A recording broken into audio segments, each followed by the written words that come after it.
Today, PSMA PET is generally used in most patients with intermediate high risk or high risk prostate cancer to stage them when they're first diagnosed.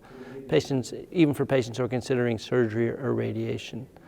The idea is to try and identify what would be occult metastases, typically in lymph nodes, though occasionally in bone, that you might not see on conventional imaging. And this can guide treatment, whether it's radiation or surgery.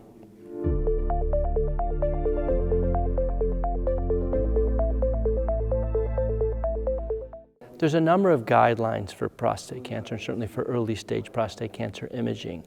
Most guidelines would recommend no imaging in good risk or low intermediate risk patients with prostate cancer. Patients you think probably just have localized disease, can be cured with local therapy or even undergo active surveillance and have no treatment.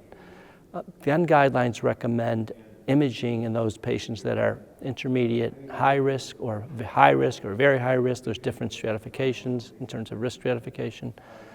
But in general, many of the newer guidelines that are from the NCCN and the EUA would recommend PSMA PET scans in those patients. ASCO guidelines, which really go back to 2020, recommend conventional imaging and only in some scenarios recommend PSMA PET.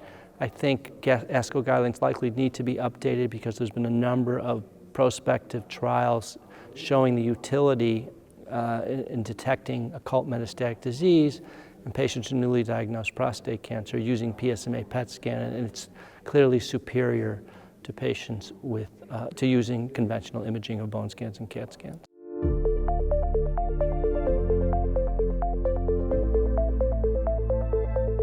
The PRO-PSMA trial comes to mind as probably the best prospective trial in which about 300 men were randomized to conventional imaging or PSMA PET scans and showed almost a 30% improvement in detection using PSMA PET scans compared to conventional imaging.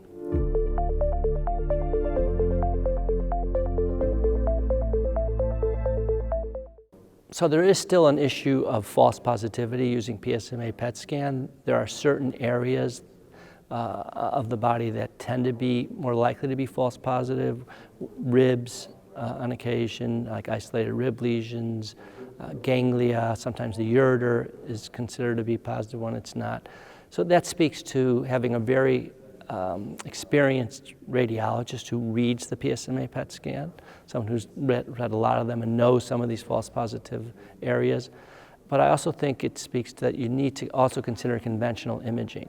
So it's not, you shouldn't just rely on a PSMA PET scan. And we see that a lot where we get a report that's saying, looks like something's positive, then we'll go to the tumor board and we'll actually present the situation to the radiologist and reassess whether it's positive or not. So I would encourage, it has to be a multimodality discussion, meaning that you have the urologist, the medical oncologist, radiation therapist, and the radiologist all talking about the case, because as an example, we had a case recently in a man with relatively good risk prostate cancer who had had surgery and his PSA was now rising, and it lit up in his intra-aortic cave of lymph node, which is a little bit high, and that's how the report read. And we all said, we said that just makes no sense.